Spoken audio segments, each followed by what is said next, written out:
I'm joking. Y'all thought something was wrong. Y'all thought I was stuck like that. Y'all was like, oh Lord. welcome to another edition of the Cocktail Social. We are here. As you can see, we've already started our festivities. It is that time of the year again where we bring some cheer, happy holidays. It's the Sagittarius season. Sagittarius is everywhere. I am your host, Blue Waters, and these are my socialites. We are down one socialite, but we know that he's out there somewhere. Cable, if you can hear us, we love you. Hi, socialite. Hi. My birthday yesterday. My birthday. Happy birthday.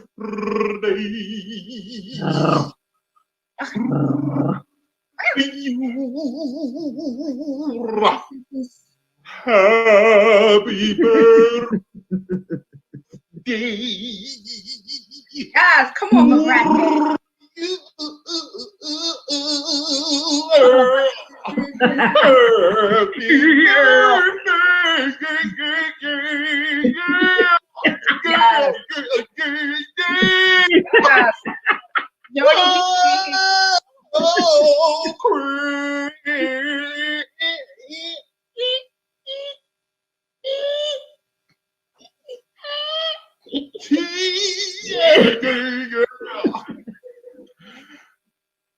How you like that? That was wonderful, wonderful, darling. Wonderful.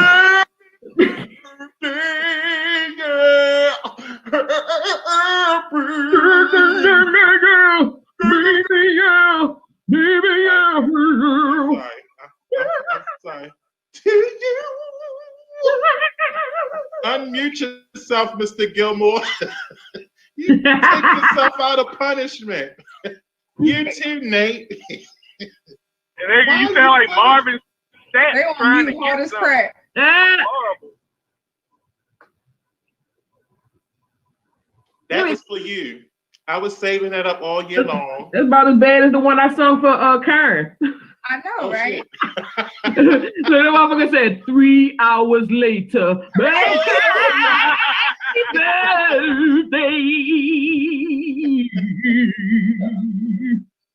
Held the note real long. Right. 16 hours later.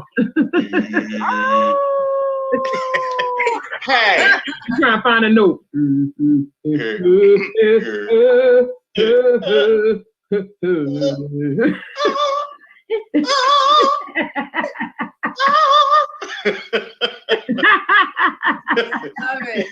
you think you're hitting a high note. Not to me, to you. Happy birthday, my Sagittarius sisters. Thank y'all. Yeah. Yes. The Carrie's birthday was last week. Yes, it was the 10th. Now, had this, and I was there the day before, and we had a wonderful day that day. Yes. Oh my gosh, yes. We laughed. That's all right.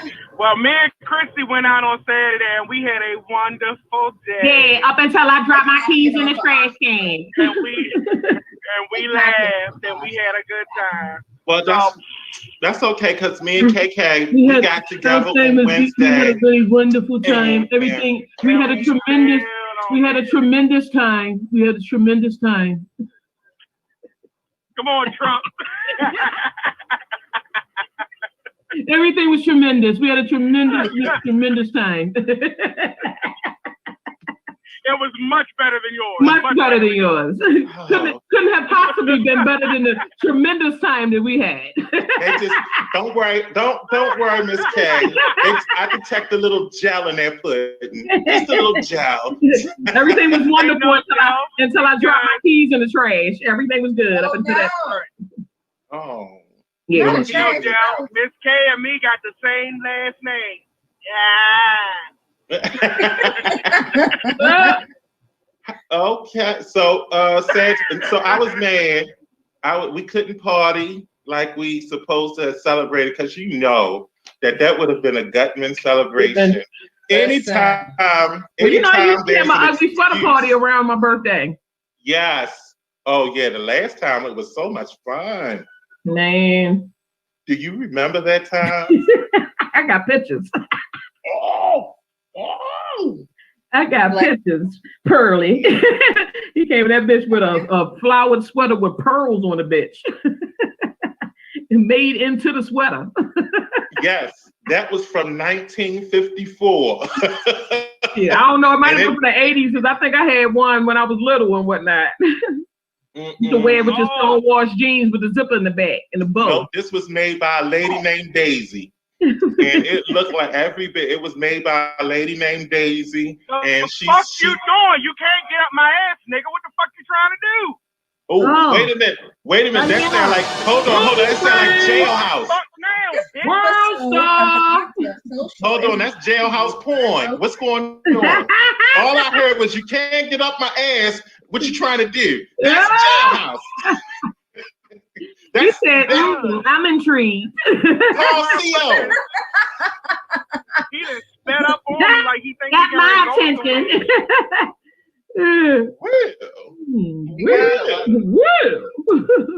So what's been going on, Socialites? It is Christmas Eve. It's not Christmas Eve, is it? It's close enough because we won't be here next week. We'll be celebrating Christmas, and the following week we'll be celebrating Christmas Eve. So for us, this is Christmas. This is our Christmas Eve. Are y'all ready for the holidays? Fuck no, I ain't bought shit. I ain't got a light up or nothing. And they planning on it. I got this. There is a light in your heart. I'm the most festivity. That damn. Well, I'm the most festive. Long Island. You made up a word. It's fine. You can listen. Festivitous. I'm the most festivitous. Spell it. Festivitous. Use it in a sentence. I'm the most festivitous. Hey, Blue, what was that word Karen used in the chat? A compete? A como keep. A como kite. She said it's French. Como kite. Como kite. I said, oh no. I don't want nothing. That cannot be the correct spelling. At all. I don't want no como kite. Last time I tried the como kite, I thought it was an old Native American ritual. I ain't know. When she said it, I had to think of that position. I said, the last time I tried the como kite, I ended up with a hernia.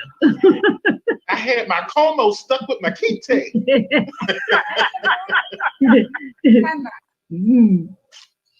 Hi, Nate.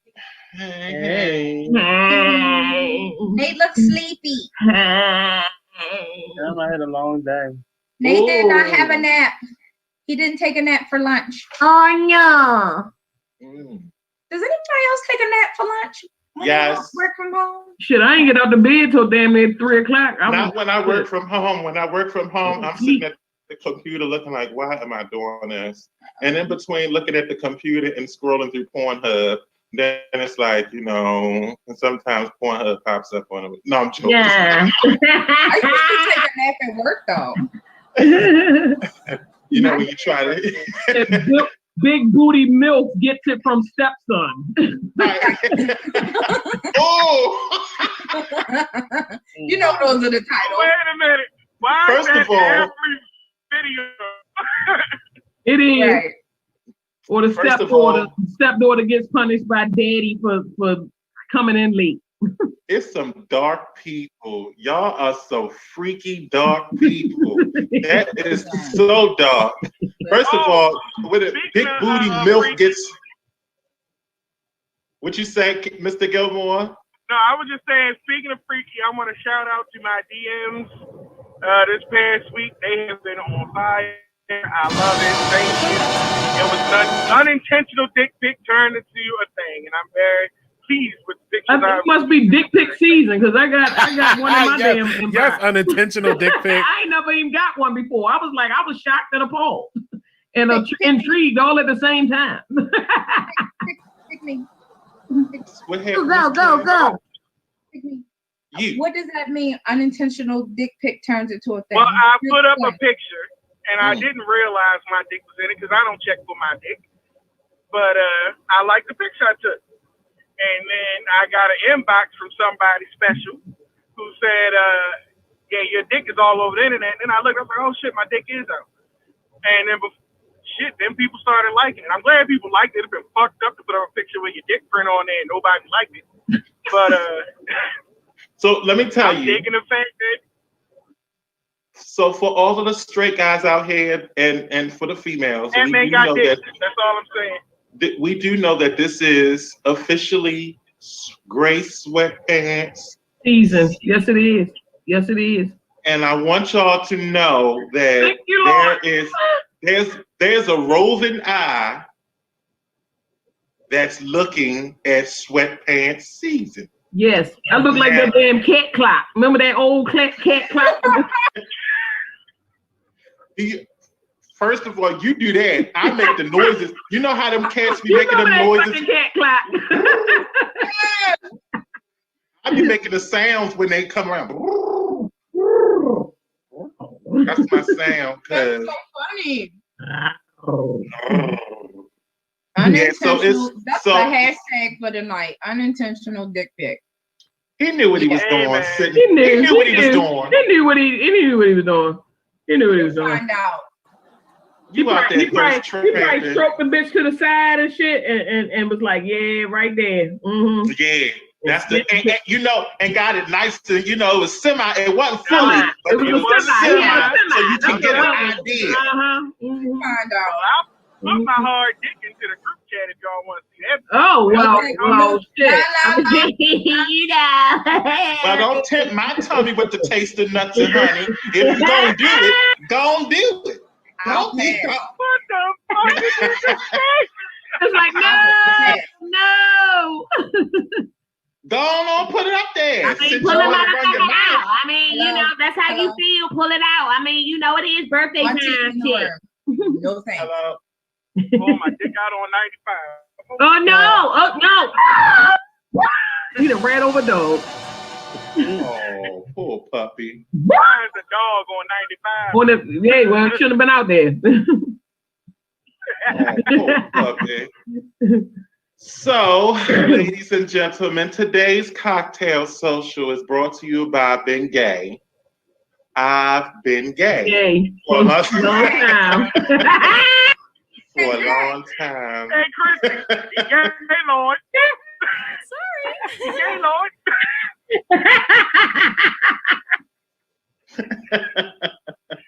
Yo.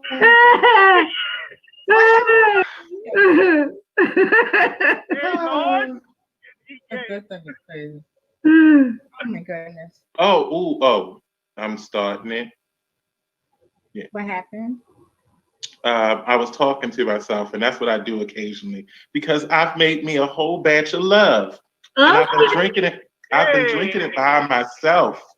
Oh my goodness. Ain't nothing wrong with loving yourself, though. Ain't nothing wrong with loving yourself. Oh yes. So listen. You got to love yourself before you can love somebody else. So listen. Speaking of loving yourself, shameless self-promotion and flex. Oh no. So y'all know I sold them things. Yeah. So after you start, I want to ask you a question, but go ahead. All right. So I was actually considering getting out of the business. What business, you asked? Pure romance. I was thinking about getting out of the business because, it's the pandemic, COVID, ain't nobody hosting no parties because people ain't about that having strangers up in their house life. And For those of you who don't know, I suffer from anxiety and depression sporadically.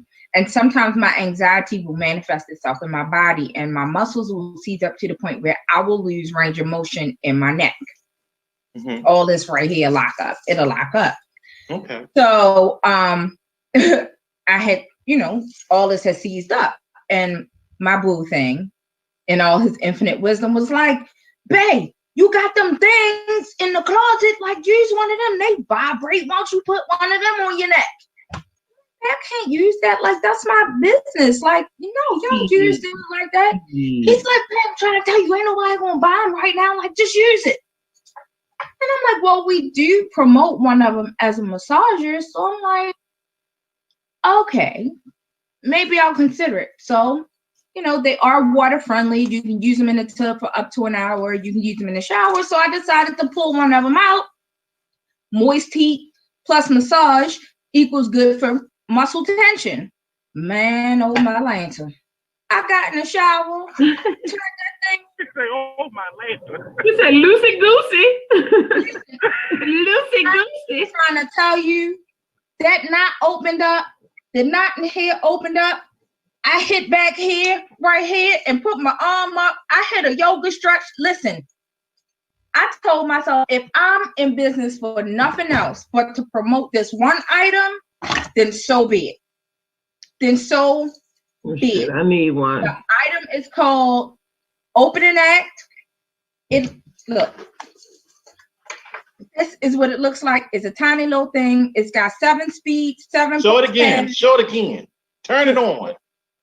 I can't. It says, right. It's there, but it's got 7 pulse patterns, 7 speeds. And this was my demo for a long time. They've actually rebranded it. It's now purple and gold. Look how Nate looking at it. He's like, you don't see. Like this and shit. This ain't my thing. Like when I tell you, it can get all up in the little muscles. Yo. Is that the head you using? Yes. Yes, I'm trying to told you this right here. I mean, shit, you can use that bitch either way, because I mean that other one looked like it can hit the spot right there, the way it curved up like that, Used it for my neck and for my shoulders, but if you feel like you need to get in the shower and then let it lead you to the bedroom afterwards, then so be it. That's between you and the Lord. Show it again. Show it. Mm-hmm. Oh, that is. How long is it? I wish it was charged. How long is it? Put you in a bathtub for up to an hour. It can be submerged in water for up to an hour. And that's about a good 7, right? You know what? I was about to say some ignorant shit, and I ain't gonna say it no more because it's your birthday.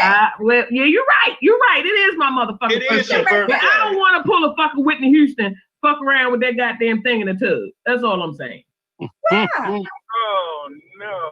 It's USB y'all asked for it. Y'all Like asked for it. I tried not to say it. I said I wasn't gonna say it, but y'all made me say it. So that's what I was gonna say.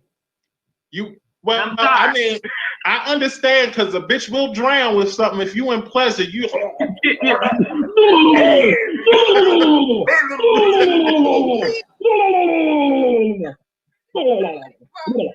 sound like a turkey. So shameless self-promotion. It's called Opening Act. You can go to my website at pureromance.com/Karen Gilmore. Or if you want to check out other products, it's flipbook.pureromance.com. Ask your girl, holla at me. I'll put it in the website. There you go. Yeah, put it in the comments. That's I will do just that. Thank you. Okay. So look, I'm goddamn corner. You need to put your phone on. You need to put your shit on mute because you're having a time over there. Not after you just went off turkey crazy. I can cuss at the cars if I want. I didn't go turkey crazy. I was just saying. You drowned a turkey. You drowned a turkey. Fuck it. He shouldn't have been in the motherfucking water. Oh Lord. So what I was going to ask you, Miss K, is do y'all do cast of penises? I got the visual. Do we do what? Do you do penis casts? We, as in Pure Romance, do not, but I'm sure I can figure something out. Right, because I want to get a cast of a penis. And your penis? You can figure something. I mean, shit, I can make a motherfucking mold. I mean, shit, that ain't nothing but clay and some. I mean, but I'm just gonna have to lay that thing on something. Ugh. Yeah, we just had to put a bracket on the bitch. You can hold it up like that. Do I stick it into the wax and it come out hard or what? You just cast the shit around it. You just build it all around it, like taking Play-Doh and sticking it on a stick and just put it around. And then when it mold, then you peel it open and then you pour shit in there to make it mold into what you want. You can bake a cake in the bitch. Just have old dick cake. I do want one for my birthday, but that's neither here nor there. I do want one. Wait a minute, you want a dick cake or a dick in the cake? You gotta all of the above. You gotta specify. All of the above. I want both. That's my Christmas gift that's Christmas and birthday. Well, shit, Jonathan just finished talking about putting his dick on the internet. You might as well get him to put his dick in the cake. Mine as well. I mean, he offered. He said I am not putting my dick in Blue's cake.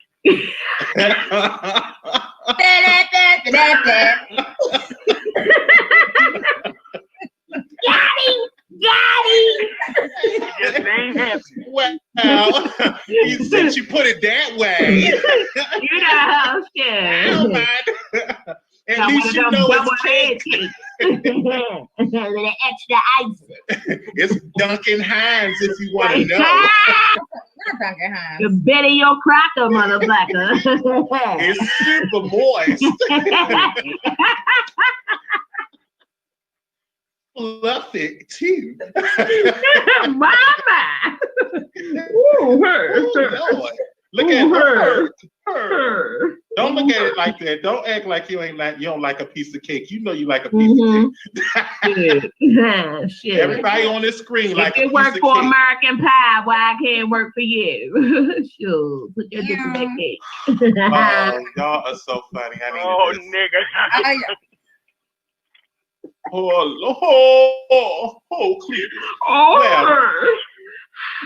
What audio clip, Jamie? So, all right. You needed the audio clip. First cocktail question of the evening. What's the worst Christmas gift you ever received? You said what's the worst Christmas gift? I got one. Coupon. I got a 20% off Payless coupon from my aunt one year. Ooh. And it was one that she printed off the internet. And she didn't even cut the bitch out the paper. She printed the bitch offline and gave it to me in a card. Oh. She might as well not even put shit in the bitch. That's what I said. I was pissed as a bitch. First of all, I was pissed. It's a Payless. Look, she might as well just put coal in your motherfucking stocking.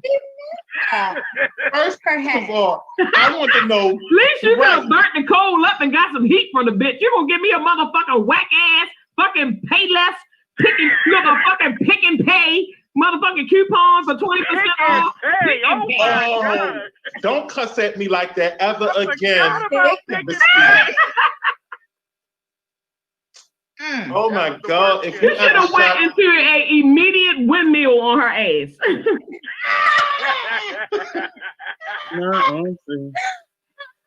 The fuck wrong with you? That is the worst gift, hands down, I've ever received. No, the worst fucking gift I got was a fucking bow rat from a lady at church. Mind you, I had a short haircut. Oh. She gave me a motherfucking bow rat, and it was like one of them big bow rats too. And then she gave it to me. And she made it her fucking business. Oh, I got something for you for Christmas. I was like, oh shit, I'm gonna get me some shit, man. She bought that motherfucking land, gave it into my hand. I'm looking at that shit like, what the fuck is this? I peeled that bitch open. It was a motherfucking bow rat. First of all, was it handcrafted? Right. Fuck no. It was a goddamn attached to it. First of all, it looked like it should have had a partner, but she split the pack and probably gave the other one to somebody else. That's a mess. I was offended and appalled. Offended and appalled. Appalled. Appalled.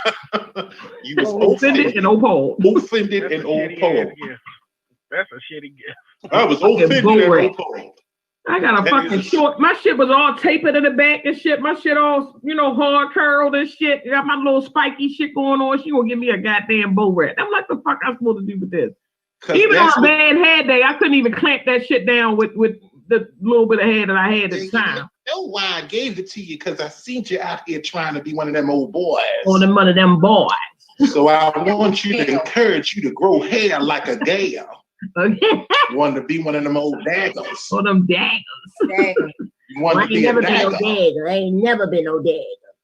You had your hair shaved off like you was a Marine. You weren't shaved I seen up. men with hair Like in the top, but it was never bald, at the time. Oh, Miss K, worst gift ever. A scale. A scale. Mm-hmm. Was it a weed Now scale? that's when you fuck. No. Was it a fucking weed scale? Because other than that, the fuck you mean? You got me a motherfucking scale. So what the fuck you trying to say? I'm overweight or some shit? Somebody thought that they were being supportive. Be supportive and buy me a fucking girdle, bitch. Do that. The fucking girdles cost money. Buy me a good goddamn girdle. I wish I'd have known you then. I'd have let you borrow my knife so you can stay. That'd be the next gift. That'd be the next gift they said, to be the knife wrapped up in Christmas wrapper and shit. Like, here. Like, I literally opened that bitch and cried. Like, oh my God. look, and what make it bad, the bitch was probably like, oh, she's so happy she don't know what to do. Bitch, I'm crying from motherfucking offensiveness. Say it again, Christy. Say it, Marzel. For offensiveness. Like, no. Wrong message. Sorry. So fuck, this shit ain't supportive. Oh, yeah, that's bad. Yeah, I'd have been mad. Hey, worst gift ever. You on mute, honey. You on mute, honey. There you go. Worst gift ever. I made a friend like something he's always asking me to make him something, and I made him like a really nice, like super Afrocentric, power to the people, like neck piece, and I loved it, and I got offers for it, like real offers for it, and he asked me how much would it be worth, and I was already offended when he said how much would it be worth. And he proceeded to give me that amount in a card. Now, I could see if he was like, I don't want you to be making me nothing, and you could have sold that. No. He's just an eye for eye type of person. So instead of him just is he like, a Taurus? He is actually he's a Cancer. That sounds about right. Yeah, He gave me, I know it was somewhere around up in between that. Yeah. So he just gave me what I said the necklace would be worth in a card. He just put it in a card. And he didn't sign the card. He just put the cash in there and gave it to me. And I was, well, maybe that was just his way of saying, like, I know that you gave me this as a gift, but I want to make sure that you get what it's worth to you as an appreciation to say that would have been cute if that was who he was as a person. Oh, so his intention was fucked up. We don't have to give him. I want to give you what you gave me. He never. He couldn't. So he want to give you no more than what the necklace is worth type shit. Oh, he does that a lot. Like if you give him this, he'll give you the exact opposite, like of equal value or something like that. But so if I give you red, he gonna give you blue. Yeah, and so it'll be even. Like I was just. That is strange. I didn't call him back. Oh my goodness. Candace, you are absolutely right. If you are following, this is the Kocktail Social. This is the Adult Happy Hour. coming to you live from Be Exposed Radio. One of our viewers, Candace, who always shows up. Yeah, she said that she got a $20 coupon from her boyfriend for McDonald's. From McDonald's. And it wasn't a stocking stuffer? She broke up with him the 2 days later, girl. I would have broke up with him the same like day. At least get me some shit from a fucking restaurant. Like that. I would have took a bum date there, took a picture and sent him the change. Like we broke up. That's how I would have broke up with the person. So y'all all got me beat because the only thing that I've actually gotten that was horrible. Well, I always get dad presents. So because I do. You know what dads get for Christmas. That's where that burgundy outfit came from. Oh. You know what? And I got you one for Christmas this year. It's got it. And it's shiny. So it ain't even mine's is like it's okay, but mine's is a flat. You got an extra shine to yours. So I'm giving you an extra shiny ass burgundy suit. So that you can.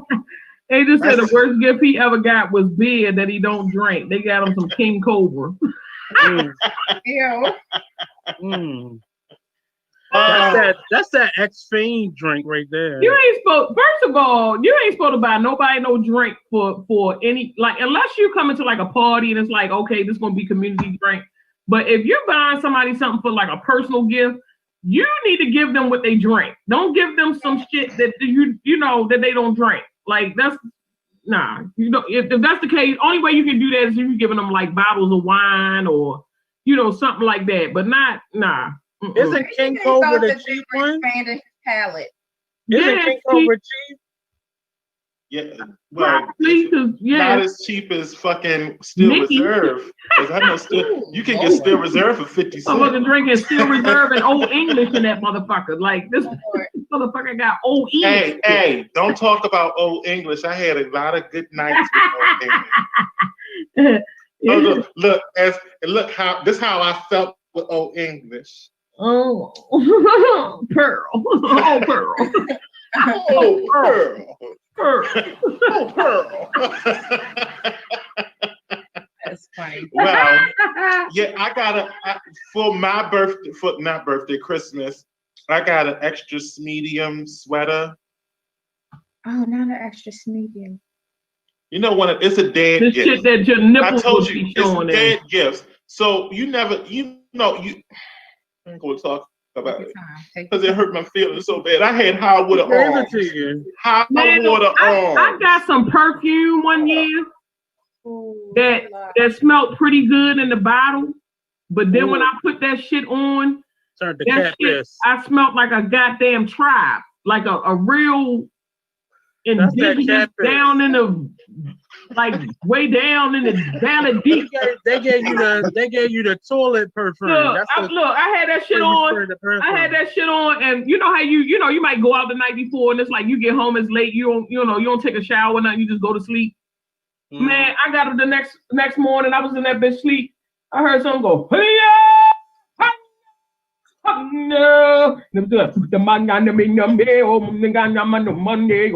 And the bottle started glowing. The bottle started to glow.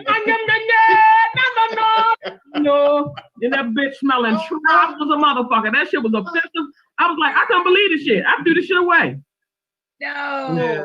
It smelled good in the bottle, and it smelled good when you first put it on. But don't let that shit linger over a certain amount of time. I think it had like a expiration date on the bitch or something, or like after a certain time, it was like dealing with Cinderella and the motherfucking 12 o'clock shit. Like, bitch, if you ain't home on time, you gonna turn into some shit. You know, somebody gave me some oil like that once. It was supposed to be Somali rolls, and when I say like the package they gave it to me in, like everything that bottle touched smelled like cat piss.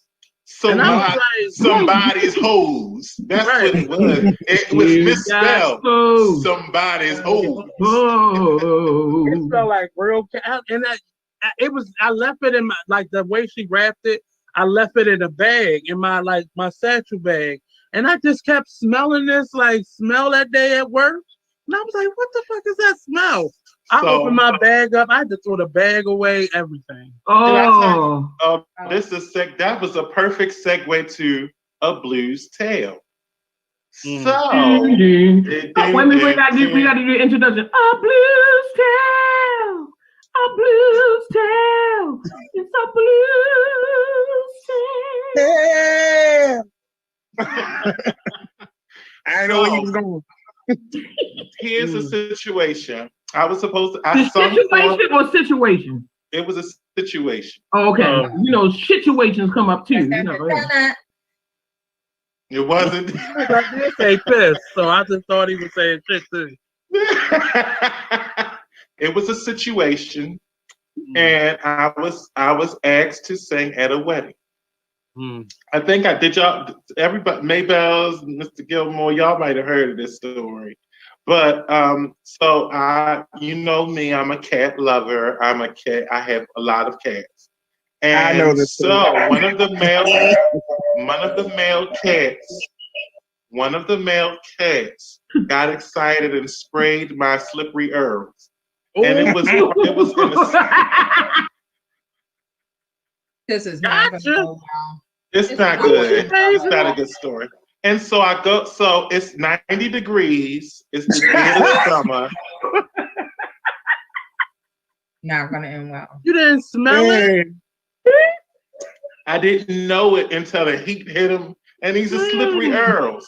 So you know those Stacey Adams, when they get heat to them, they start to permeate. And so I get to the... They were moving. So I get to the... Y'all don't know. Y'all don't understand. I get to the church. Let the and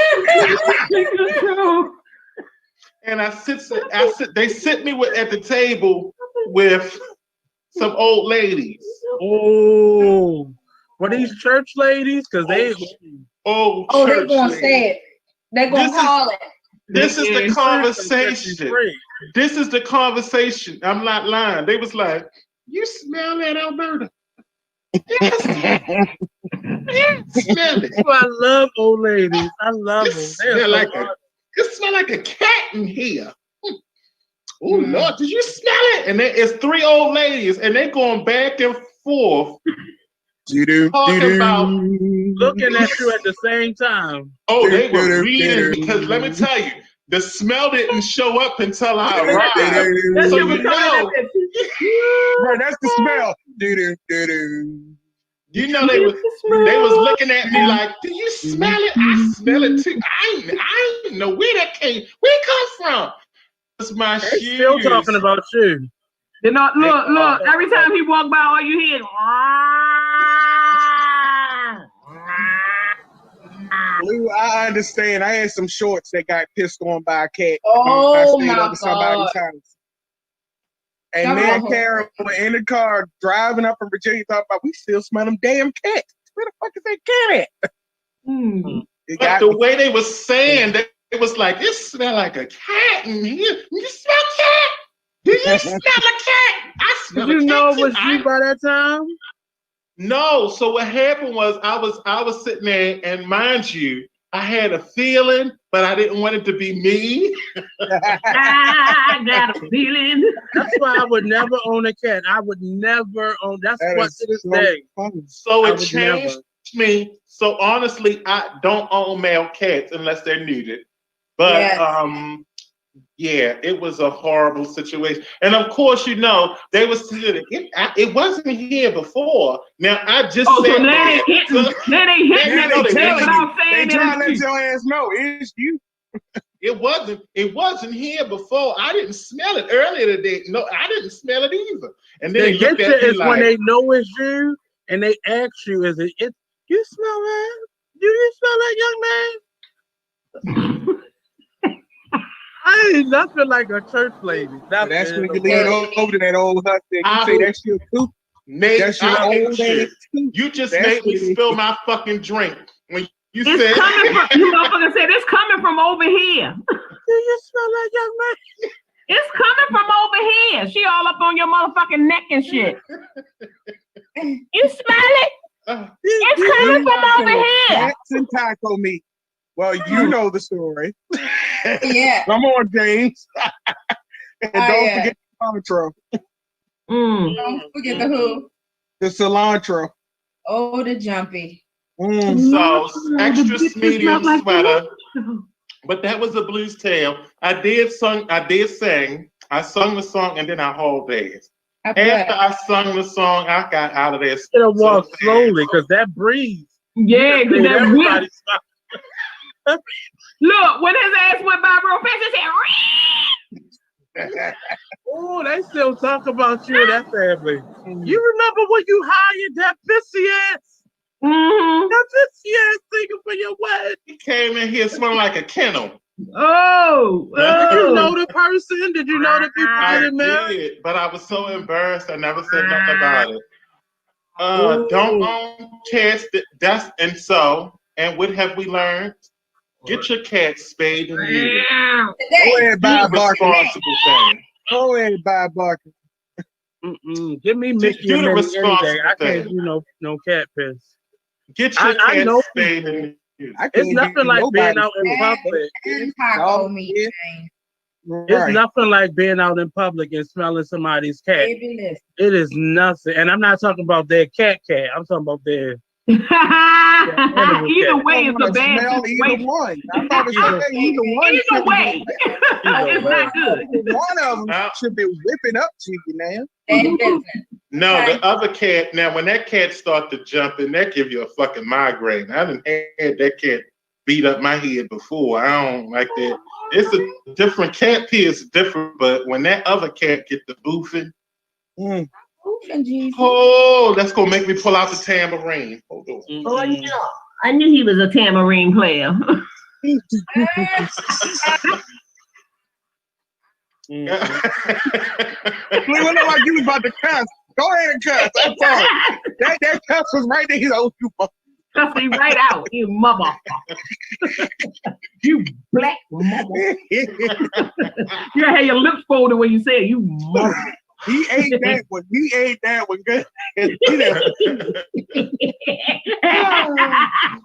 I did. I love you, socialites. You complete me. Okay. Next cocktail question. Oh, wait a minute. Yes, boofing. Boofing. When it's boofing is like if you smack a pillow and dust and it come out. This your boofing is a cousin to twerk with, which is horrible. Boofing is cousins with fuming. No, when somebody twerking and all that smelling come. It like it's spinning around. Oh, it smell like shit. Just shit. It's like a strong whiff. Oh, that's just like moose ass. Ooh. Ooh. Moose ass. Moose ass. I don't know what a moose ass smell like, but it look like it ain't gonna be good. Smell like camel tits. Who? Camel tits. Oh shit, underbelly. It smell like underbelly. And camel tits. That's not a good underbelly. Underbelly is a nasty smell. Underbelly is now. Let me tell you something. A blues tale. We got another blues tale. It's a blues tale. We got. It's a blues tale. It's a blues tale. No matter the situation, blues tale. Sing it, girl. Sing it, girl. Go ahead. There's your blues tale. So I was dating this dude, and it was around teens, and he was like, he was in his 40s, maybe like 450. Something like that. Oh my God. And I mean, he really dressed well, and he had a Yukon because he needed a Yukon. He needed a big truck. Well, I'm gonna say, yeah, it was a big truck because it was a lot of him. And we were getting hot and heavy. And I went to go do the oral thing, and I lifted one of his bellies up, but the other it was the underbelly. That's that shit. That's where the scum. That's where you get stomach scum at. Oh no. Belly schmegma. It get pudding under there. That's where it get pudding. So, Oh my God. Fupa schmegma. This shit come out like spurs. So let me tell you, I never actually, have you ever, when I went, I literally was like, it was in my throat. It was in my throat. There's a corn kernel in that bitch. Oh God. And he was like, what's up? He was like, what's up, shorty? And I was like, I don't feel comfortable because I had to make up a lie on him. I don't feel comfortable because, yeah, that made me stop. It made me stop. Yeah, underbelly. You might as well be a nigga that wipe his ass to the front.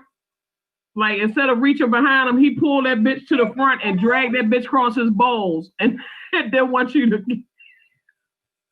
No, not to the front. It's never good. First of all, if your dude wiped it to the front, you wrong as a motherfucker. You wrong. I want to.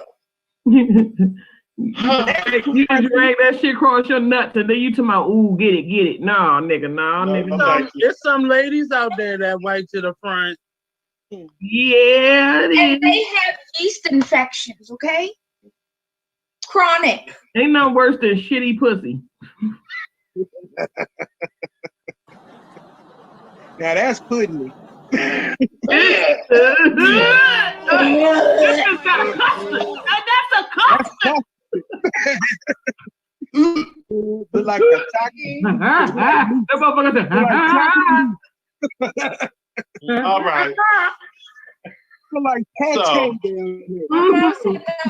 this shit kicking like kung fu over that motherfucker. So we do got some comments. So we do got some comments. First of all, I want to say thank you for all of those that are following us here at the Kocktail Social. This is Be Exposed Radio. Thank you all for tuning in. We do have a comment. First of all, I want to say hello to everyone that is in the chat. Brianna, James, Candace, Adrian, and others. Thank you for following us. Brianna asks, what do you all think about Jamal Bryant's clapback? What is she speaking? Not familiar. Hold on, I gotta put on glasses for this. So, on the Housewives of Potomac, there was a lot of conversation around his ex-wife is on that show. Mm-hmm. So there was another young lady who on their reunion show that I think the first part just came out, and on that reunion show, she brought out a whole notebook, literally a notebook with all of these tabs in it, and each tab was for one of the ladies, and she got on Giselle. That's Jamal Bryant's ex-wife, and she went down a list of all the things and all the places where he was putting that Jamal Bryant penis at.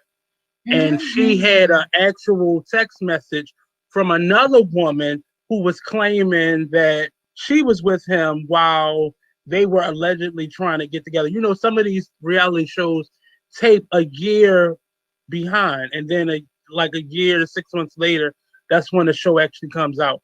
So she was claiming that while they were trying to get themselves back together, that, she was with him. And Jamal Bryant, from him being here in Baltimore, he had a long track record, putting that penis in his parishioners. And she just the girl went off on Giselle and aired out because Giselle did the same thing to her and claimed that her newborn baby was really her personal trainer and was trying to break up their marriage. There was a lot of messiness. Jamal Bryant, in all his AME queenness, decided to go get himself a book and go off on the couple that from the lady Monique who went off on Giselle. And it was such a bitch move. And I don't even like calling men bitches, but it was a bitch move for him to do that because you combating with another lady. He's not even really a member of that show. He's not even on the show. He didn't come to the reunion, but you sitting online going toe to toe with another woman as a pastor. And had he put half of that attention into his anointing, he wouldn't be accused of putting his penis in all of these women and having these children allegedly. Preach on, brother. So it was just to me, you the pastor. I know his father hates him. His father has to like despise who he's become, his reputation, because he's messy. Moved to Atlanta, and you taking over for Eddie Long of all people, of all fucking people, and you still creating this air of just ugliness, and you're not making the AME church look good at all. Oh, his dick was led by the devil. Yeah. But there's a lot of messiness to it, but he was just the penis had a mind of his own. Y'all don't hear me out. Yeah. And I don't think any of the women have ever confirmed that he's actually the baby. Oh man. Just me being AME, his name was always him, and that big bow tie was always in the news. You can't trust a motherfucker in a bow tie bigger than they goddamn neck, y'all. So apparently, he had a clear. I saw the video, and I like that the man decided to go into a certain day to actually respond. Hold on, let me hear what you say, Mr. Gilmore. I said that the nigga went into a whole sermon at the end of the video. Because then he said, and he literally closed the book and said, and I just want to say I'm so glad that I'm not who I was. It was like, nigga, you for real right now? Man, he about to go feed 18. What was you saying, Miss K? Yeah, he actually took 22 minutes out of his day to address this. Yeah. And he went on to say, if we're going to show text messages, let's show all the text messages. Let's show the text messages of you asking to fly to Atlanta for my installation. Show the text messages where I said, nah, that's not a good idea. That's the lady speaking that supposedly was with him at the same time he was getting back with his ex-wife. Right. If you're gonna show, was it the girl that was pulling the receipts was it the girl that was pulling the receipts in his DM? No. She's just another girl on that reality show. She got the receipts from that lady who's actually he started talking about the girl's dead homegirl. Like, how you gonna talk about a dead best friend? He was like, well, and then this one, but she dead though, so we can't really say nothing. But you gonna still talk shit about it. Then he goes on to turn his attention to the lady who brought the receipt, Monique's husband, Chris Samuel, and says, you live in a house with a man who has anger issues, who doesn't mind expressing volatile behavior. Everything that I'm saying tonight is not conjecture. This is not murder. This is not self-defense. On Sunday, for the first time in 5 years, I'm inviting my audience to watch the reunion of Housewives of Potomac. You'll see Monique's husband try to attack my ex-wife. Security had to be called. He had to be secured. I'm very concerned. Like, it's sad because they've noted that he was a football player and he's had a couple concussions. And because of that, he does have anger management issues. And I'm not like semantics, but you are pastor of a mega church.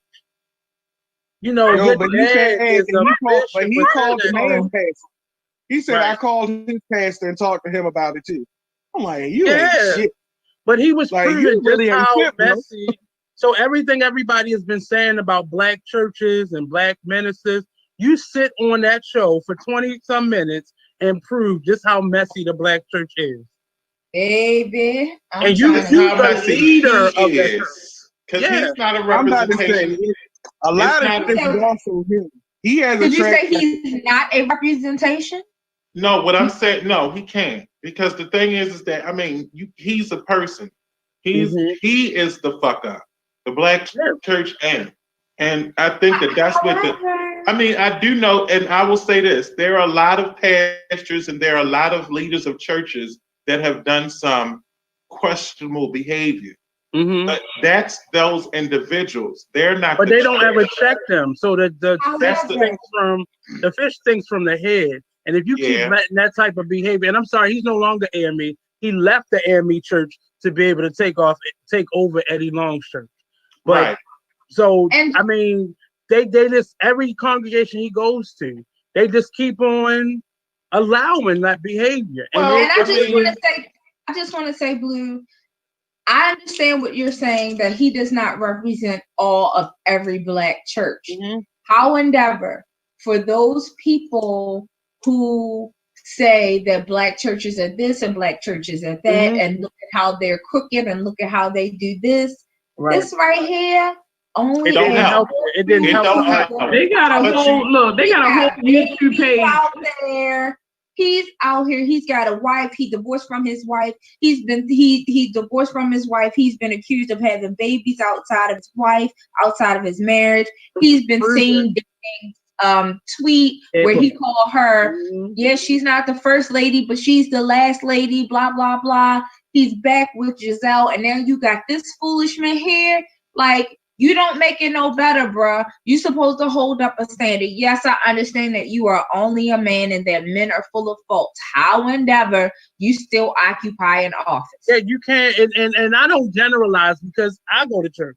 So I don't want to be linked in with that, but there's a lot of truth in these black churches, and I've only ever been black. It's not just black churches. But I'm just saying from my perspective, you got to look at the fact that churches not church no more. People not opening churches to enlighten people and remove them of sin. At this point, they just doing that shit for the fucking money. So you got a lot of these fucking these pastors that got in the church for the fucking money. Yeah. And all they doing is taking the fucking money from the people. Like, you over here talking about tithes and offering this, that, and the other, but you can't even help sister such and such over here whose electric about to get cut the fuck off. Right, unless there's a camera involved. Not even just for the money. Some of it is just for the platform and the power. Go ahead. I was gonna say, here lately, the newest trend that I'm seeing is, I don't know if everybody is church hurt or even butt hurt from the church. Yeah. But lately, the thing that I've been seeing is now all of a sudden everybody want to blast the church. Everybody is. But it's just like the Me Too movement about the church. But it's just like the Me Too movement. Okay. Everybody saw Open Door and they wanted to express their experience. I've gone through that several times myself. I just chose a better way to deal with it. But I can't blame anybody for bashing the church, because this is the example of it. Just right there, what we saw in that 20-some minute video clip. Like, you are a pastor of a church. That doesn't put you higher than anybody, but you have a bigger responsibility, because you could have did something different in that moment and brought people to your flock, as opposed to saying, see, that's why I don't go to church right there. Because if something's wrong with me, my pastor just go blast me when he get mad at me. Well, this is the thing. This is where I look at the situation. Mm-hmm. One, I'm going to play in my. I've known females. I've known females who prey upon people in power.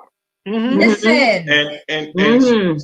And so what I will fault him on is for. I mean, and I'm gonna say this. You know, he is human. And just because you are at the head of a position doesn't mean that you are God, that you are in power. You're going to make some mistakes. And I'm not saying it to make any excuses for him. What I will say is that when you're in a position of power, you have to be very mindful of intent. Exactly.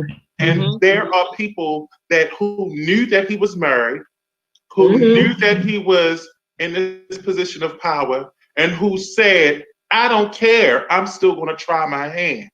And it's at that point, as the pastor, as a married man, that you have to say, I need to have some sort of self-discipline to say, no, I'm not going to fall for it.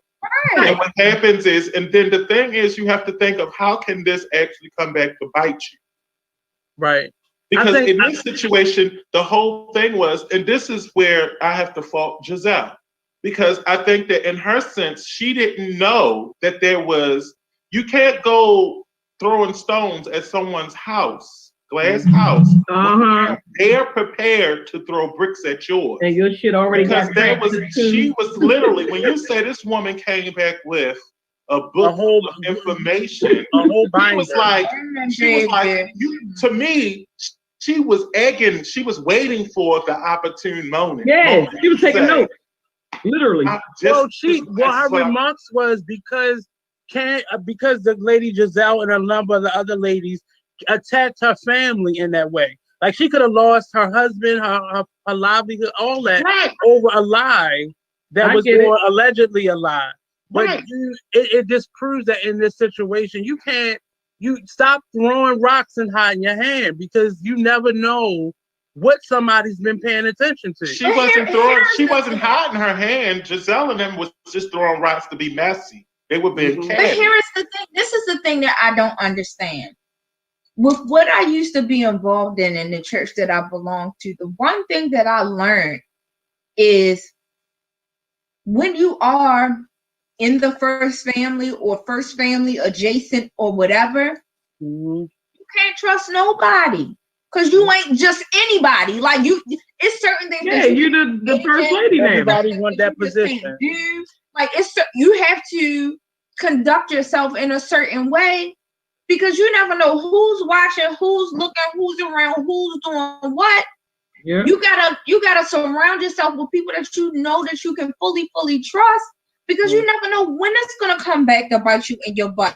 Right. Okay, Giselle is no longer married to Jamal, but y'all are dating, y'all are reconciling now. Yeah, you on TV. The whole world is watching now. You ain't just in your little fish bowl in Baltimore no more. You got the whole world watching, boo.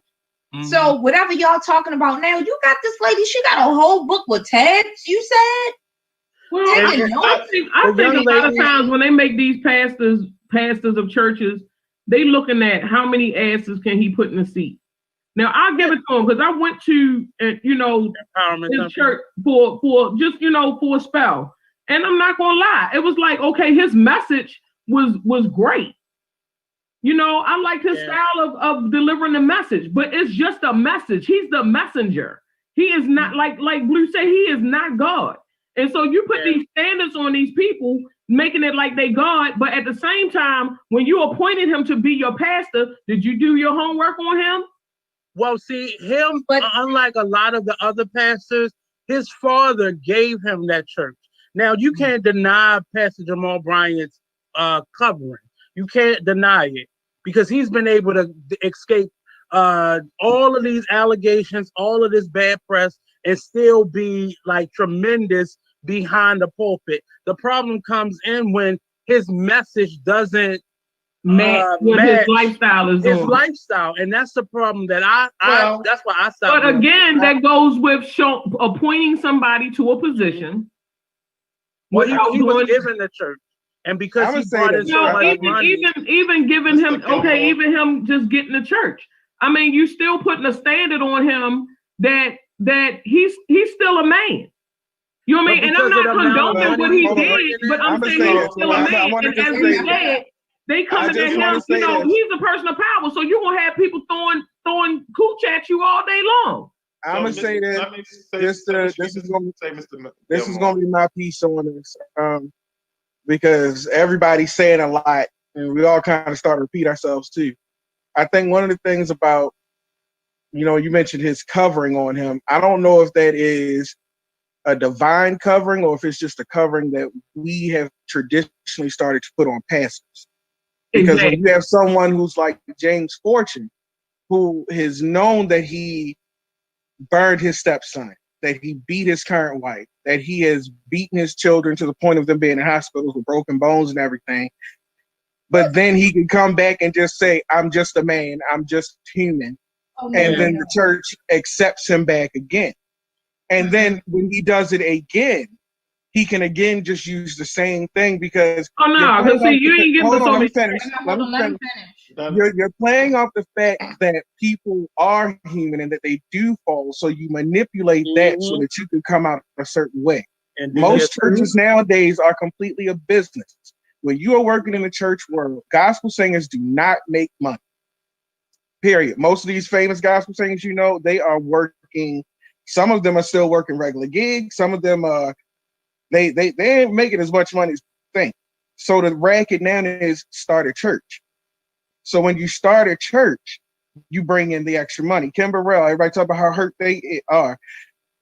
She's not. That wasn't her call. But she needed that extra money. So she started a church, but now she's hurting people. James Fortune, same thing. Jamal Bryant came from a long lineage of, you know, out of Bethel. I remember when I was young and he was doing the youth pastor stuff and it was going beyond AME. He was going through Baptist and all the channels and everything. He was just a known person. But that doesn't take away from the fact that somewhere along the way, because people have covered him. Yeah. That's because people have made excuses and used anointing as the way to cover him. That he has not actually had to. He's been, and I want to say this carefully because nope, but it's in my spirit to say it is. But he has been protected from God's wrath. Yeah. And the thing is, until he actually gets God for real, when he strips you for real, then he's never going to be able to hold himself or no one else is going to be able to hold him accountable. And now he's in a place where we know they cover a past because Eddie Long was doing shit to kids and adults and whoever for years, and they covered him for. They covered him. Yep. Yep. So and this is an ongoing thing. And I agree. And so when I say that point, that to me is what I mean when I say these people are, and they're not infallible. And I think that when you have people in those positions, you have to really be mindful of who you're putting in those positions because people come to churches broken. They're easily, and not everybody that comes to churches have the intent of going in there to be spiritually fed. There are just as many people that are vipers in the churches, just you know, because like I said, he has like you said, based off of what I've heard about him in Baltimore City. I don't know him personally. I know what I've heard. I don't know it to be factual or anything else. But I've definitely heard a lot of stories about what he's done prior to him being the pastor of the Empowerment Temple and what he's engaged in around the city.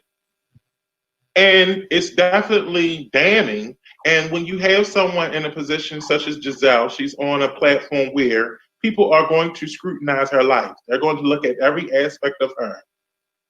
And she is in this position where it's not just about her. Because truth be told, without him, you know what I mean? I don't believe that she would have been where she was even on that show. You get what I'm saying? I think that the part of it that's really important is the fact that the reason she's on the show is because of who she was married to. Now, she has a lot of things that she's doing for herself, but a part of that is the fact that she's in his position and she's connected to him. And you can't be in a place like that and have dirt. That's what I'm saying. You can't be in a place where your people are going to be able he's at a mega church, Empowerment Temple. Everyone I know so many people that was attending that church. That was, to me, I don't know if it was a mega church or not. I don't attend churches, but I don't know if I know it was enough for me to know, and me not attending church to know who he was.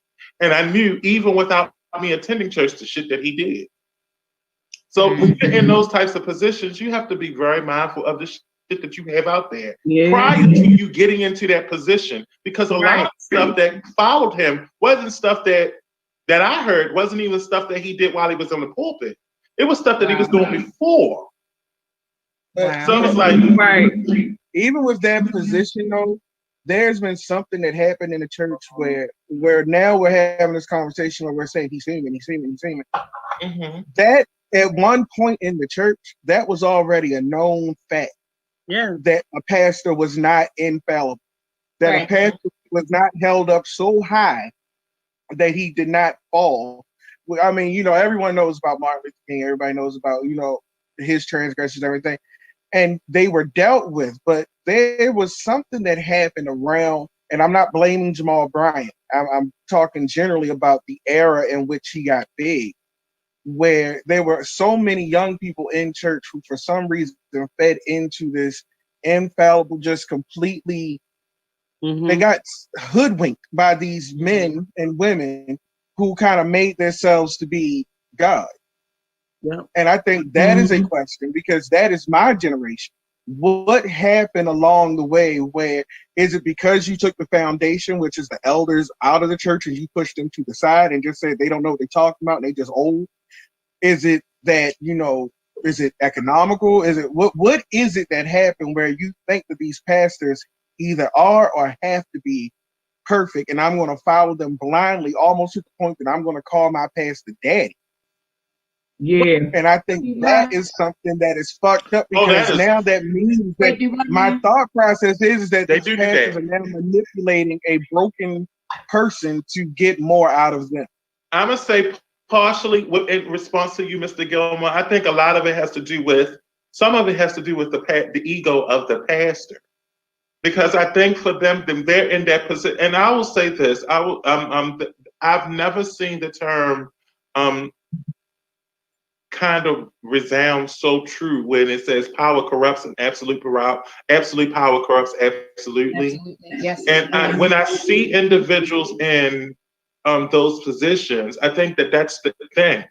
They don't realize that they're in a position of power until they become drunk on it. And I've seen young people call their bishops and their pastors, and they've gone so far as to commit crimes to emulate the life of the pastors. These bishops that are millionaires and things. I've seen young men go out here and do credit card fraud, just to keep up with their bishop.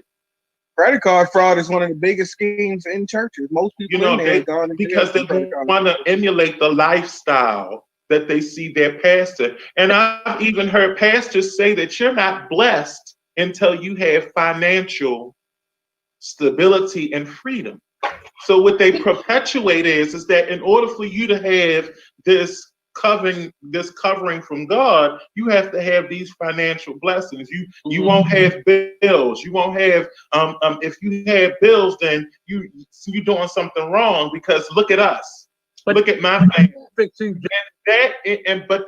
thing is for me, the reason why it's disheartening to me is because I know that people are coming there broken, and that as opposed to going to church therapy, as opposed to dealing with whatever unresolved issues that they're dealing with, they're going to these people and they're seeking out some spiritual counseling, and they're being manipulated. I heard two arguments one time.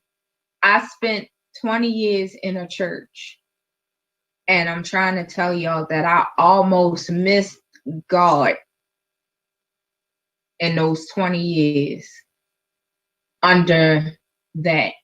Like, in this time that I have been out of church, I learned that under all of that, what I was learning was not what the Bible teaches. That whole health, wealth, and prosperity thing that is being taught right now in churches is not the gospel of Jesus Christ. It is not. Point blank and period. Point blank and period. That whole you gotta give to get blessed, that is not the gospel of Jesus Christ at all. At all, at all, at all. I don't care who get mad at me. I don't care who gonna be in my inboxes later. I don't care. That is not the gospel of Jesus Christ. That you gotta give to get blessed. That the more that you give, the more you're gonna get blessed. That is not the gospel of Jesus Christ. Go in, read it for your own self. That's part of the issue. They don't. What is being taught right now in a lot of the churches in Baltimore City. But I must speak from my own experience. The church that I was in was teaching that you have to give. You got to give your tithes in order to get blessed. If you don't give your tithes, you're gonna bring a curse upon your own house. You got to give to get blessed. That is a lot of what's being taught. If you don't give, it's because your faith is not there. That is That's a lot not just of in a black church. Right, I think. Definitely. No, it's not just the black church. It's not just the black church. A lot of these televangelists that's out there, it's like, you gotta give your money. I'm gonna send you a piece of cloth. Then you gonna send me something else. I'm gonna send you some oil. Then you gotta send me something else. A lot of these prophets is out of here, coming here from out of town. They want you to get in these lines. I need a $50 line. I need a $100 line. I need a $1,000 line. If you ain't got it, borrow it from your neighbor. I'm gonna need this whole together and get together and get $500. I'm gonna need you to bring a pillow on New Year's Eve, and I'm gonna give you some. Oh, I didn't seen it. But I was in church for 20 years. I done seen all manner of foolishness. None of that is the gospel of Jesus Christ. So what you said, so Mr. Nate, go ahead.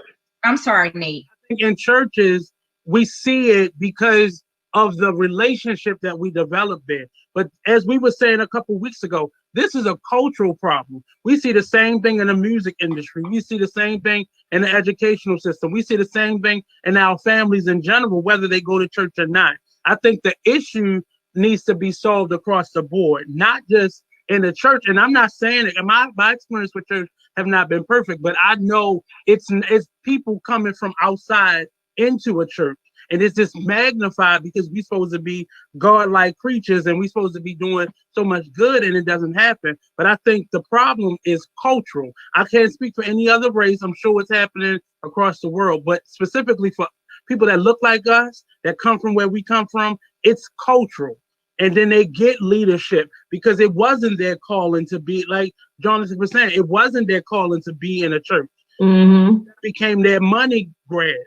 And so now they're coming from the world, bringing those things within a church, and we're giving them covering, and we're praying for them and keeping them covered because we want that prosperity. We want those things. So we can't just blame the person. We got to blame ourselves for being that egotistical and that greedy because we want those things. But I just think it's cultural. And I feel you on that. I also believe that we have to think about honestly, to be truthfully honest. truly honest. Me myself. I want to be completely. So to be completely honest, I want to say that a lot of the stuff that we're seeing in the black church is adopted behavior from the white church. Say that again. And the polite even from when we sit back and we sit back, even when we sit back and we are talking about Jamal Bryant, we can't sit back and say he's any worse than all of the West that preceded him, because that way of worshiping, everything that they're doing is basically adopted from a culture that wasn't even theirs in the first place. Right. Thank you for saying it. So I think when you see the greed, the gluttony, the pedophilia, the adultery, the fornication, the burning of the way that they go after people that don't align with their own views, that was not anything. And that wasn't even going to be the white culture.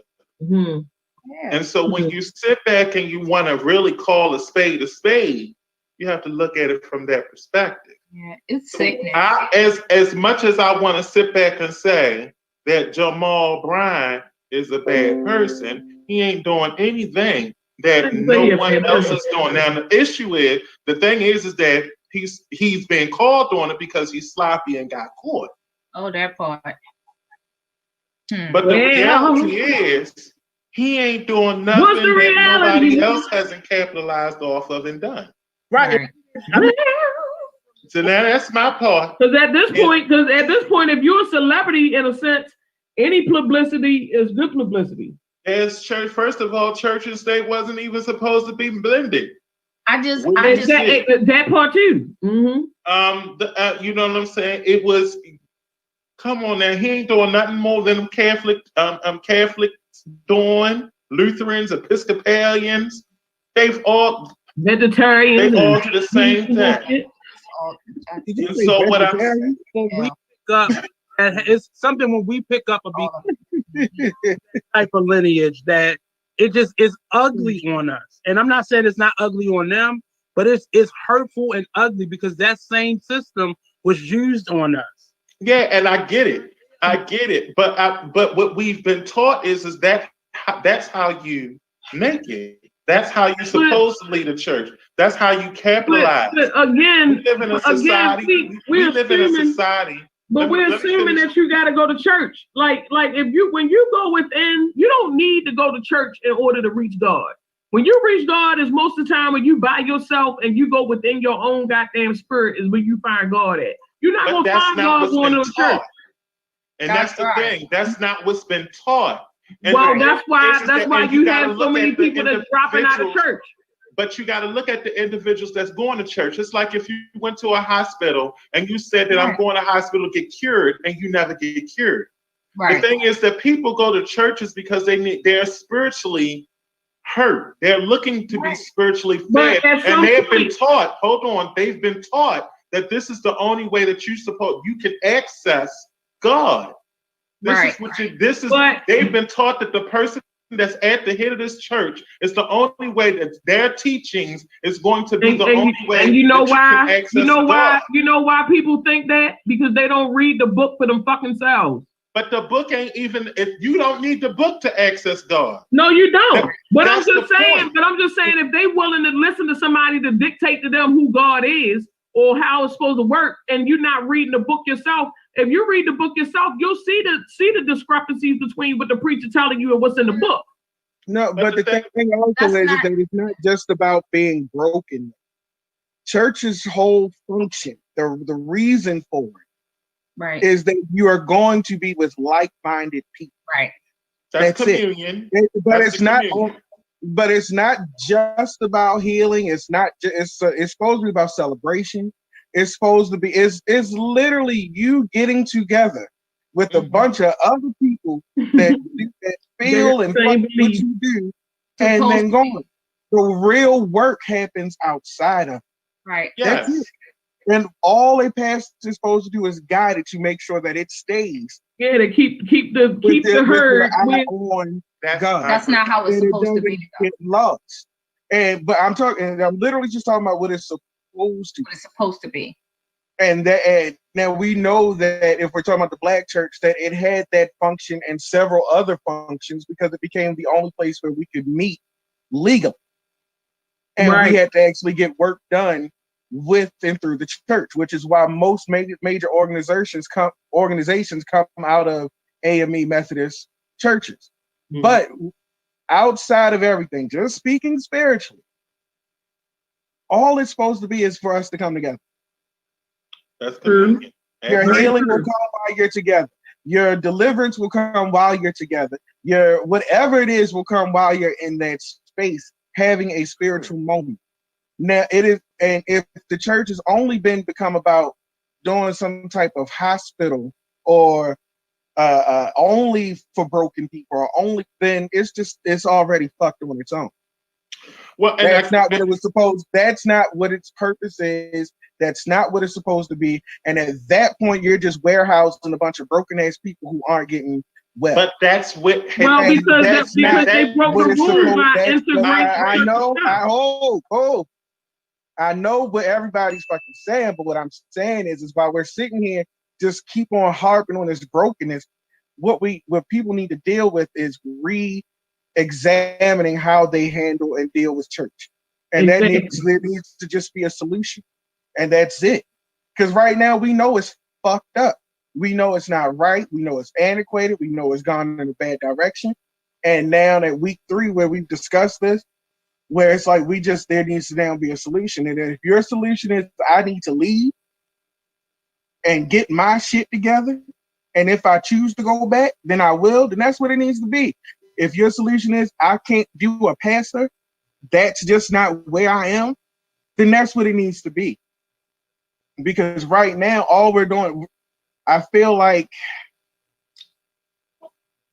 now we're just like kicking people. Because some people, all they have is church. That's what they have. And for us to sit here and say, fucked up, it's broken, you this, that, and the third, that's not helping either. And I don't know, it was just while we were sitting here, I just felt that in my gut where I don't want to fuck up somebody's whatever. If that church right there, no matter how fucked up it is, if that's on the road to where they need to be to find peace, then that's just where they are in their journey. And I can't replace it. I know where I'm at in my journey, I no longer need it.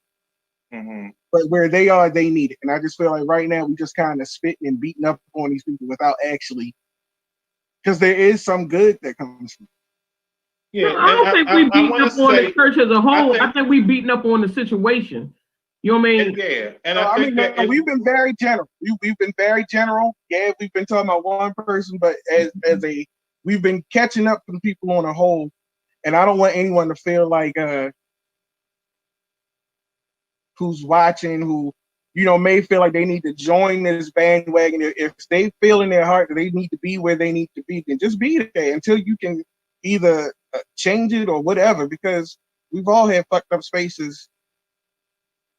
You know what? And I will say that I thank you for that, Mr. Gilmore. I honestly will say this.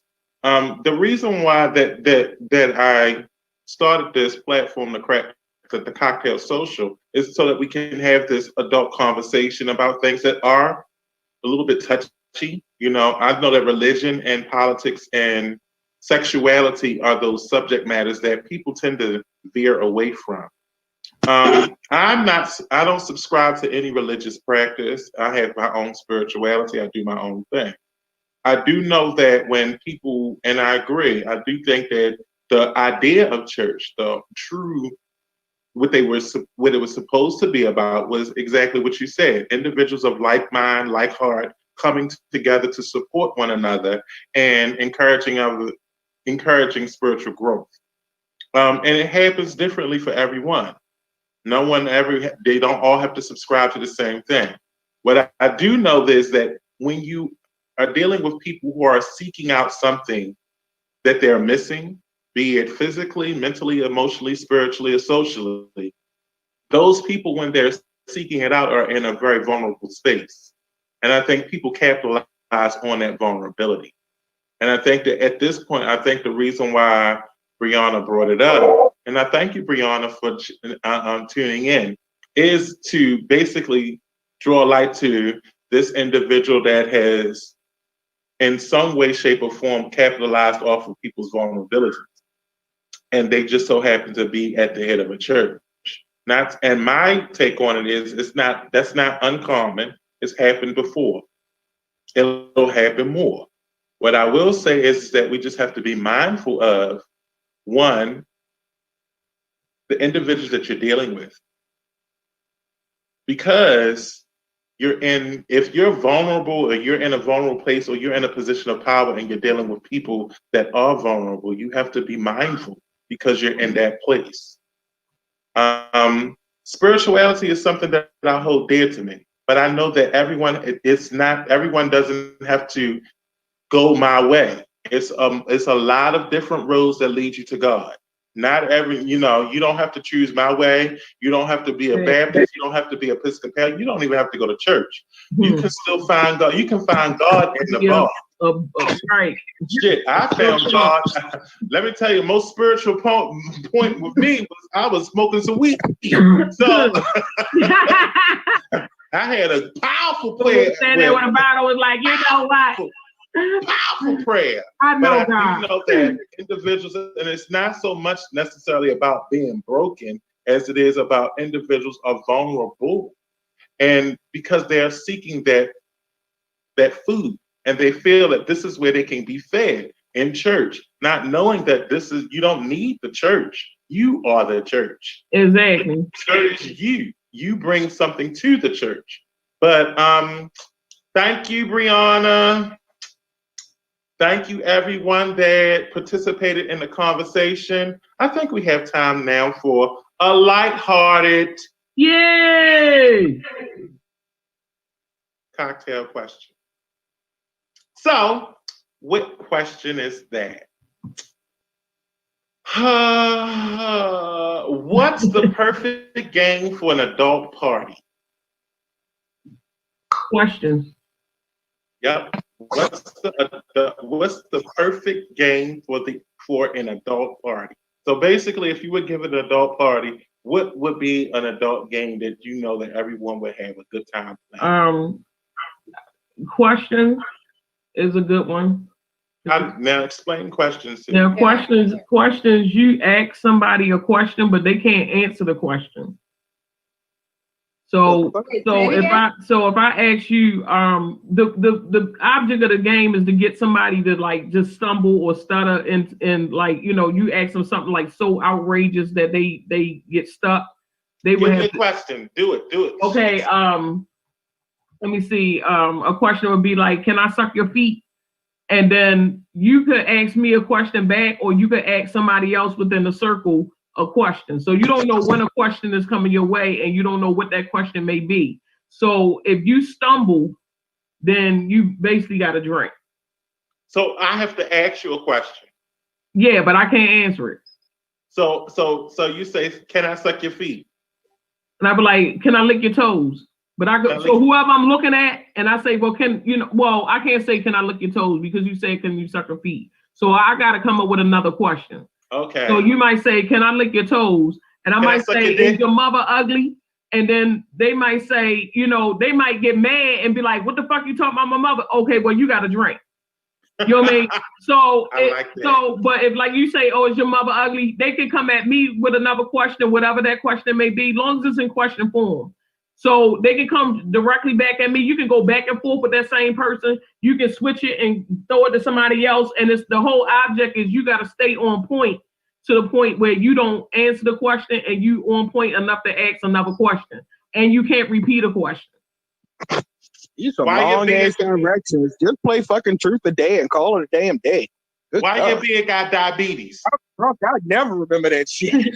Whose beard got diabetes? No, it's easy once it's a little hard to do it like on this type of platform, but like when you're in a room with the people, it's a little bit easier because you just ask somebody a question like, you know, what color is the sky? Well, what kind of pants you got on? Are you wearing underwear? And it just goes around. It just whatever question comes up. If somebody messes up, stumbles or whatever, they got to drink. Oh. So as you start drinking, so now if you're a person that keep fucking up and you've been drinking, every time it get to you gonna end up fucking up after a while because you drunk at that point. I think I like this game. Adult game. Miss K. Oh, I wouldn't know. Taboo. Oh, that's a good one. That's a good one. What you say, taboo? Taboo. That's my favorite. Yeah, that's a good one. I'm old school. Pokino. I love Pokino. Bingo. Bingo. Pokino. Drunken bingo. I like Pokino. No, I honestly, you know what game that I ain't gonna lie, Pokino is the shit. Yeah. Yeah, I love Pokino. Especially when you definitely are gambling. I don't think you can play without gambling because that's the only way that I will play. You have to have big. So we play I play Pretty Girl Pokino, where we play with coin and jewelry. Oh, y'all so bougie.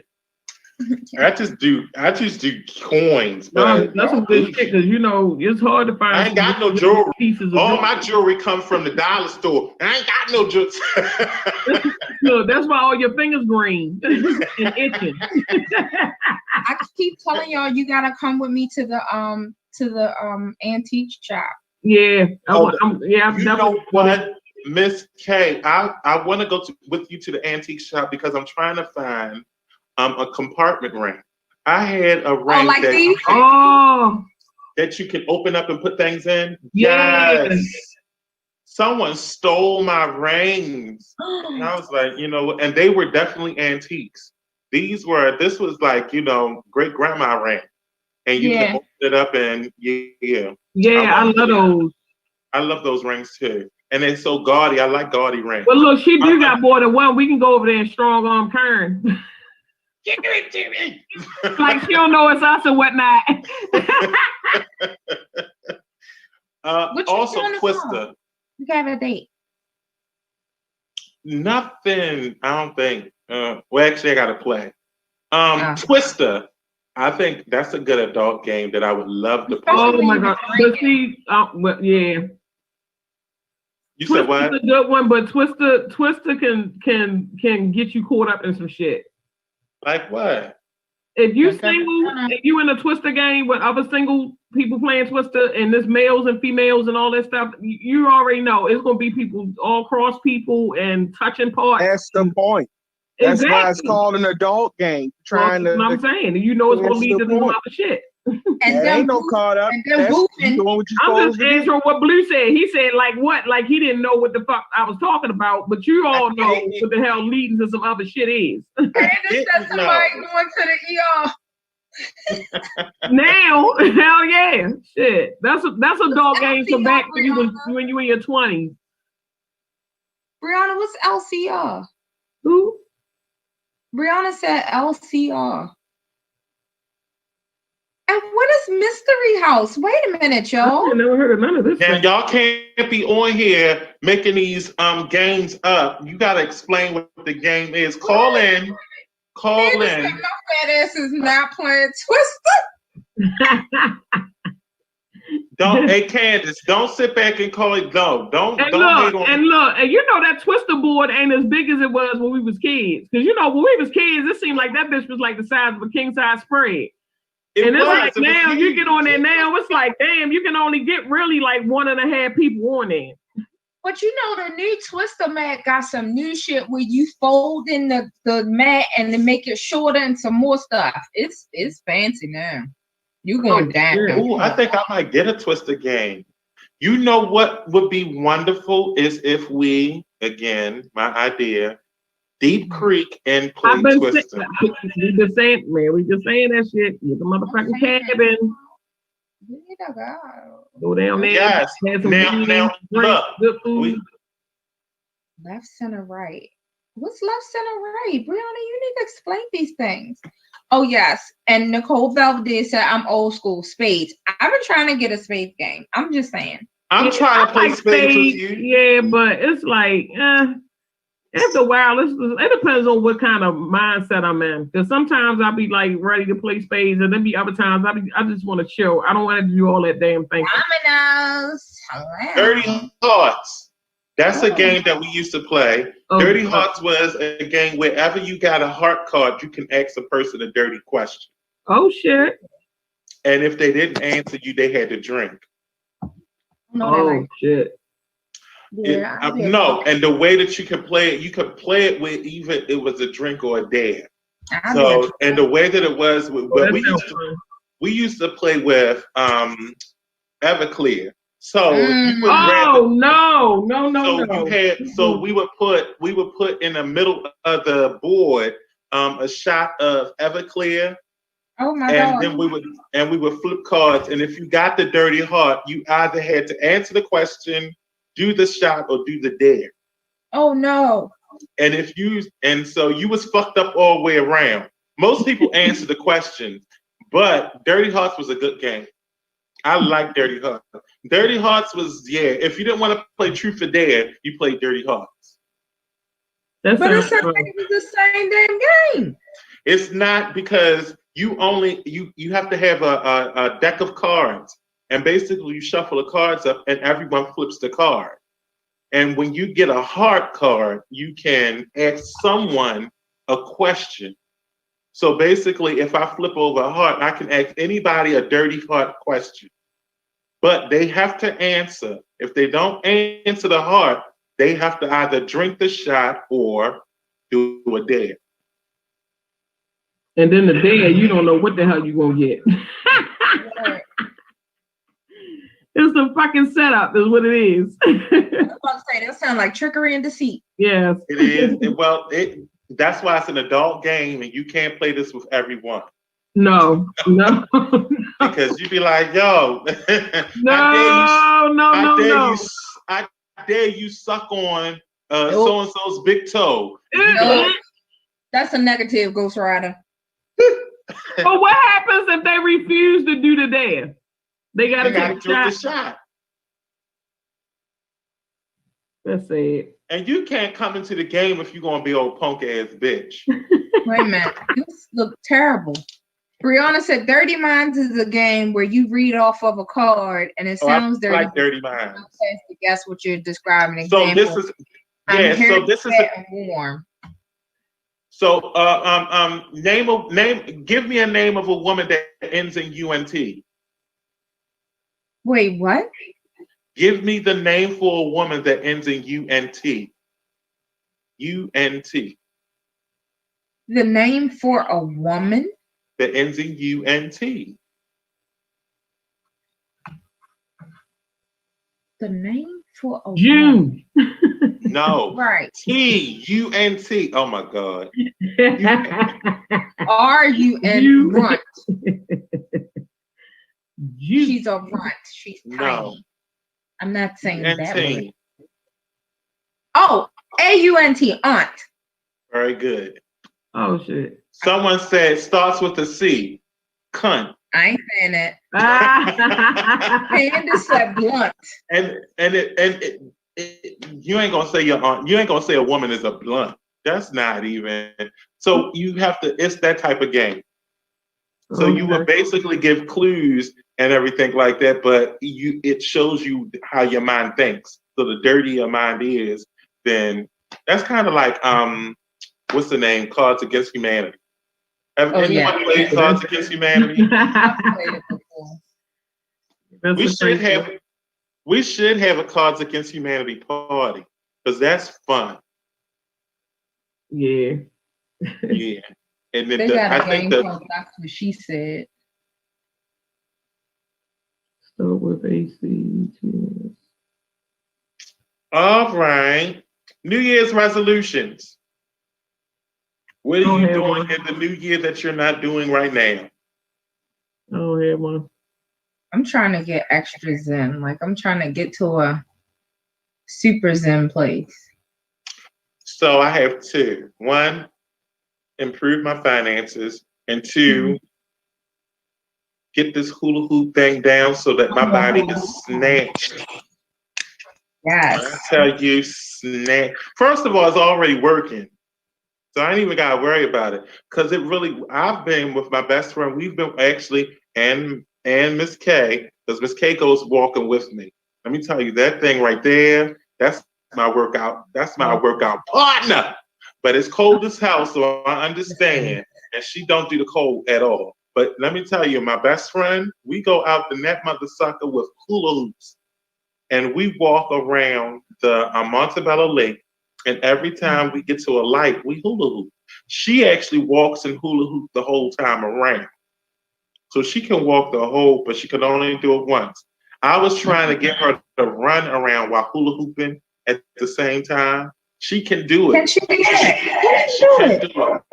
Yeah, Michelle can do it, but she almost died. I bet she did. That's a lot of freaking work. She did it though. She did it, but she definitely almost died. Yeah. And so I'm trying to boost her up to the point where she's able to run and hula hoop at the same time. And we go from light to light and we'll just hula hoop. And let me tell you something about hula hooping. I felt spasms in muscles that I didn't even know I had. There was a spasm in my back muscle, and I thought that I was having a stroke. So I was on my way to I was on my way to the emergency room. Call an ambulance. Call an ambulance. My back, and let me tell you, I had a back spasm. I had a back spasm, and I thought I had a stroke. And so I was like, oh Lord, hold the mule. Yes. I cannot. So hula hooping is, if you want to get your core, I don't know who is talking, I don't know, do some hula hooping. But wait, are you really doing it over your coat? Like, yes. Are you doing it over your coat? I'm wearing it out over my coat. I am hula hooping. Yes. And let me tell you, I want to give you a shout out, because when I first learned how to hula hoop, let me tell you something. I look like somebody's nasty grandfather. I was squatting down. I was trying to keep that thing in a circle. Legs all spread out and shit. Legs all. Let me tell you. No, he was really like, he was down there with it. He was like, my legs was gaped open like I was about to do. It wasn't pretty at all. And she taught me how to hula hoop standing up. I see you, mother. Ma, I see you. Okay, damn. But, yes, mother is always, you know what my mother did. Mother. Anyway, so you did show me how to, Miss K showed me how to stand up in hula hoop. Because a hooker, I did not know how to do it without squatting down. So she got me to stand up and do it the right way and everything like that. But I was doing the damn thing. Come outside, Nicole, so I can play. Yeah, I was. And guess what else I did? I jump rope. Not outside, Nicole. Now, let me tell you, I was 270 pounds. I am now 263 pounds. Not outside, Nicole. Because guess what? I've been lifting weights in the house. I'm under 200 pounds. Oh shit! I'm under 200 pounds, dude. Guys, like I'm amped. So as y'all know, mother is beckoning me to come and take out the trash. So I have to tell y'all goodbye. Because my mother is, I think she's apostolic or something. But anyway, good night. I gotta go. She might, what is it, conjunctivitis? She's one of those religions. If you are tuning in, this has been the Kocktail Social. We are on Be Exposed Radio. This is the Adult Happy Hour. Join us in the new year. I ain't gonna say when in the new year, but join us in the new year for our next Kocktail Social. Have a happy Merry Christmas, Happy Hanukkah, Happy Holiday Season. We will see you in the new year. Love and light.